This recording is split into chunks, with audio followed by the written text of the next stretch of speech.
Welcome to Ask the Security Guy. I'm your host, Holly Magnuson, and this is episode number 66, pre-recorded for March 3rd, 2020. Once again, I'm here with Sean Corman, and good morning, Sean. I'm not even going to try to say all of your letters and numbers, but my favorite certified ethical hacker. It's alphabet soup these days, so. Yes, you really are alphabet soup. So, today we've got a couple of interesting topics, little scary, because the first one we're going to talk about has the number 3.2 billion records attached to that. So Sean, take it away and tell us about this one. So I guess that number is a little significant when you're talking about the billions of number of people on the planet and those who are online. And so I think the article pointed out that of the humans on the planet, 4.7 billion of them are online, and this breach encapsulated about 3.2 billion of them, which means roughly 70%. So what is this thing? Well, it is, we saw it before in 2017. A breach like this. It was also very huge in magnitude. That one was about 1.4 billion. I want to give a shout out to our teams.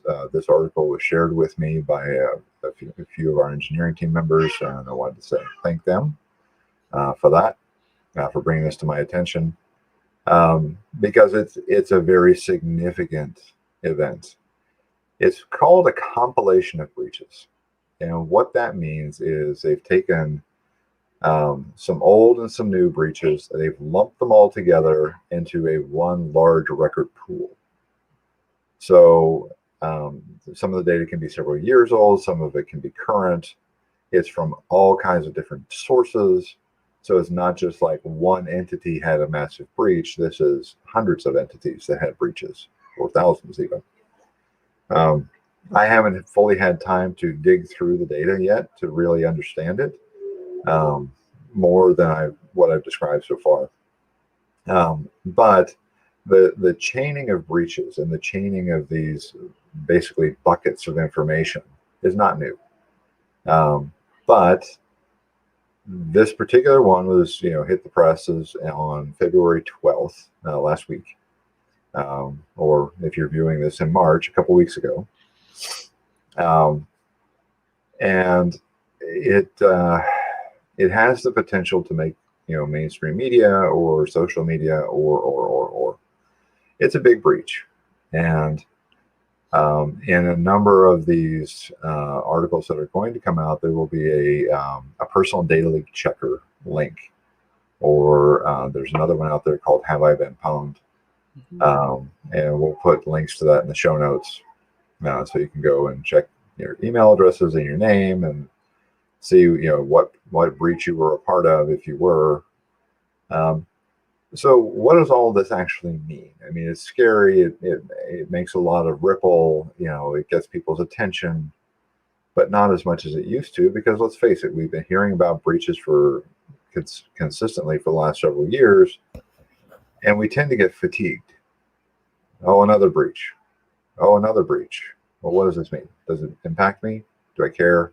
I probably don't care. In this one, there were hundreds of millions of Gmail and Yahoo accounts breached. The sources vary. And that's less important than the fact that they're out there. These are username and password pairs. The reason that's a concern is going back to good password practices that we've talked about. Do you have multi-factor enabled? Yes or no?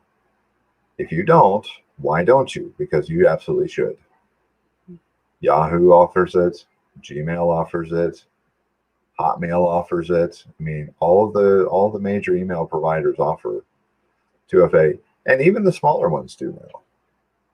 I have some personal accounts on a web hosting provider, and even they offer the ability to integrate 2FA into your accounts. It's kludgy. It's around the world to the left, but it works. And if you're into that kind of thing, it's fun. If you're not into that kind of thing, use something like Gmail or Yahoo. Please don't use Yahoo, but Gmail or any other major provider, and just turn it on. Then always, always, always, always, always make sure that your personal account has a unique password. Your LastPass account, or whatever other password manager you choose to use, and your personal email account should be unique. Never, ever, ever share those or have the same passwords on them. And the reason for that is simple. Your personal account is used for password resets, account notifications, all kinds of information from everything else that you're tied to. Now, fortunately, the IRS won't be sending you emails, but your credit card company will, your bank will, your employer will, your payroll system will. I mean, they all ask for your personal email address. Mm-hmm. And even your personal email address is often used as a recovery email address for other accounts. So I know I'm beating an old horse here, and a very dead horse, but I think the horse is alive and well. At the end of the day, this is a thing where basic practices still apply. The more you protect those core entities, the more protected you are. And the more when you read about breaches like this, I don't care. It's just a non-issue. Mm-hmm. Or it's, okay, so I changed one password. Okay, big whoop. So using a password manager, you should already be using random unique passwords for all of the other things you're tied to anyway, because with a password manager, you don't have to remember all those things. You just have to remember the one for the password manager. Here at APU, we have to remember our APU login and our LastPass. That's it. And that's pretty much all I know. I don't even, yeah. Yeah. I have no idea what half my passwords actually are. I don't care. No, I just know that when I click check out on Amazon.com, 2 days later, there's a package on my doorstep. So that's all that really matters. Exactly. Now, I will point this out as a challenge I have run into lately. When I am resetting passwords using LastPass, I'm looking at whatever website I'm on, and they tell me what their maximum password length is. So I'm having a struggle there because some of them limit me to like 32 characters. I would like more. And the ones that really make me twitch are the ones that are still limited to 8. Or they have limitations on the number of what kinds of special characters you can put in the password. That's old technology. And if you run into those kinds of limitations when you're setting up your password, you have a right to be concerned about the integrity of your data on that site. So that's kind of, I didn't want to spend a whole bunch of time on that, but seeing a breach of this magnitude that is so easily avoided or dealt with by just good password practices, come on. I mean, really. So there was one other thing I wanted to talk about today, Holly, that this is the stuff of nightmares. People ask me all the time what keeps me up at night. Yeah, this one's it. Falls into that category. Yeah. So I didn't want to hijack the agenda. Was there any questions you had before we switched over?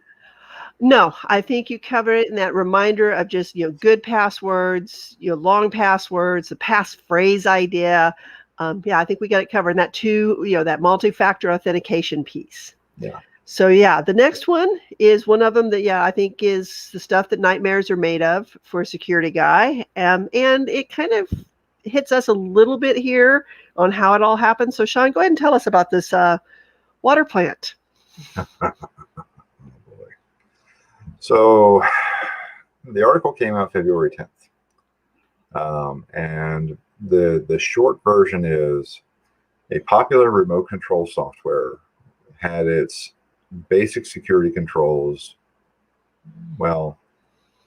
weakened significantly by the way they were set up. That was then compromised by a hacker. The organization was a water treatment facility, a water plant. Infrastructure attacks are the kinds of things that terrify me.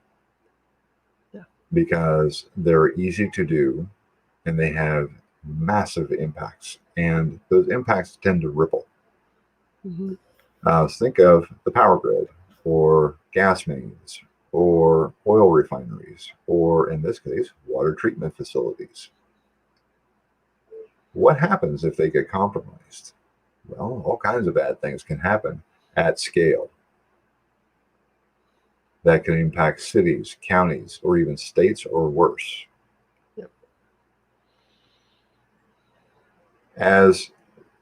So, for instance, if you look at a nuclear power facility, they tend to have a control center that is air-gapped.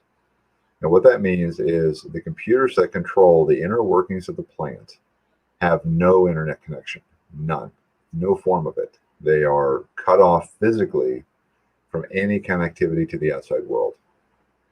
There have been cases in the past where well-meaning sysadmins and technicians have connected those systems for remote access so they could support them from home or from other locations. The goal was admirable, to be more responsive. The execution of it presented tremendous risk, not only to the organization, but to the surrounding physical area and all the residents therein. Yeah. Well, same is true for water, same is true for gas, same is true for electricity. I mean, the potential for risk of what damage could be done to these grids is immense. So here we see remote control software was used using a common password across the board. Okay, great. That's easy to manage. Fantastic. And you just created your own worst nightmare. Yep. The tool that was used is specifically the same tool that APU uses for remote support. We use it differently. Yes. One, the management console is set up in a very secure manner and uses all the best practices as defined by the vendor. I was part of that setup, and I can verify for you that it was set up well, and it is quite secure. The other thing that APU did that when we were part of this, we mandated is it's a request mechanism.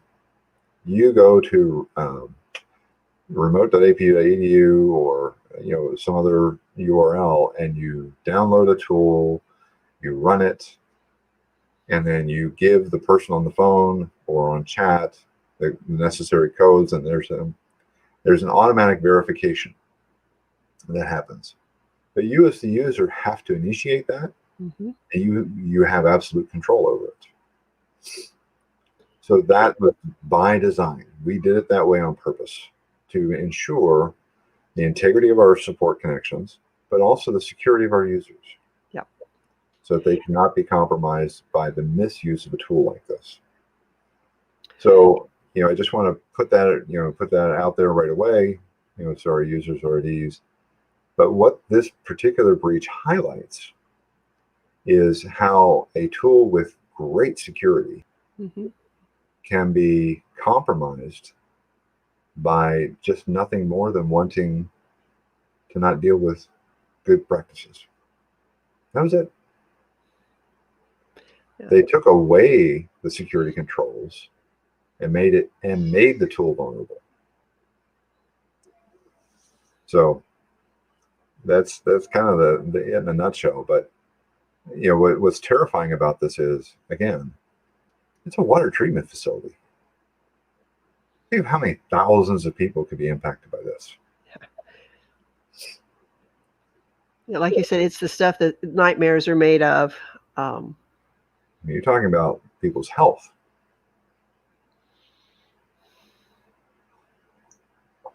And again, what it really boiled down to, one of the key components was passwords.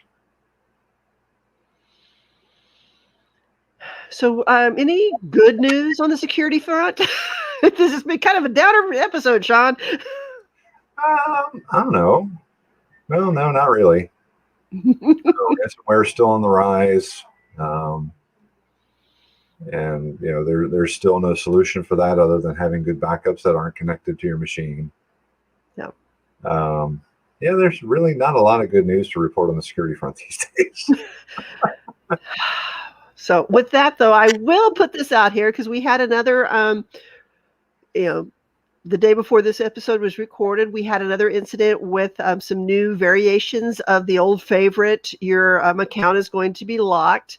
And as a reminder to our APU community, we do not disable, lock, freeze your account. The only time, if an employee leaves the university, then that account is disabled when we're notified by human resources. But for our student accounts, that doesn't happen. So if you're watching this and especially our students, let them know that. We had in half an hour more, accounts compromised than I want to think about. So it's all about, and when in doubt, you want to call our IMT support center, and even though this is public, I'm going to go ahead and share their phone number, 626-815-5050. If you've got, questions about your account, that's for the APU community only. So, and also we have iso@apu.edu and spam@apu.edu, both addresses where if you get an email that you're a little concerned about, or it seems funky or just off, send it to us. Yeah. And either one of those email addresses will get you a response quickly by human. And I'll also include in the show notes a link that we have on our support website where I'm trying to capture as quickly as possible a screenshot of the latest and greatest phishing that's hitting our community. And I'm trying to put that there for you so that you can, if you've got questions, go there and look. And who knows, maybe the email you send us will be the next one featured on that page. Well, and I want to thank our community because a lot of you have been sending these new variations in. Holly and I love it because we capture these, we investigate them, I check the links out. And then there's a whole team of us that are now, working on the remediation aspect of it. So one of the things that have been raised to me frequently is, well, why can't you just stop it? Right. The reason that is email by itself was never designed to be that secure. And now there are improvements being made over time. But for a bad guy, all they have to do is change a couple characters in their email and poof, it'll get through. Yeah. It'll get through for maybe 5 minutes. But in that 5 minutes, they can pump through thousands of emails. Yep. And all it takes is one person who reads that, is freaked out, is stressed out, is concerned about, being able to access their work that they're trying to get done, having a bad day, didn't have enough coffee. I mean, there's reasons. I mean, we're all human. Right. But all it takes is one. Yeah. And the bad guys know this. It's a numbers game for them. They shotgun it out there, and they know sooner or later they're going to land on that one person that had a bad day and was in the middle of writing their paper and is freaked out about being able to submit it because all of a sudden they're being told their accounts are going to be locked. Yeah. And, as we, come to the midterm season and even, coming up to finals week, we're honestly probably going to see another, splurge of them because, again, taking advantage of the stress. But just as a reminder, we did pre-record this. So if you've got any questions about today's episode, any comments, you can email us at iso@apu.edu, and we'll get back to you as quickly as we can. And with that, I think, Sean, we're pretty much done. Any final thoughts? I think that covers it for today. But going back to it, I mean, passwords. Passphrase. Exactly. With that, have a great day. All right.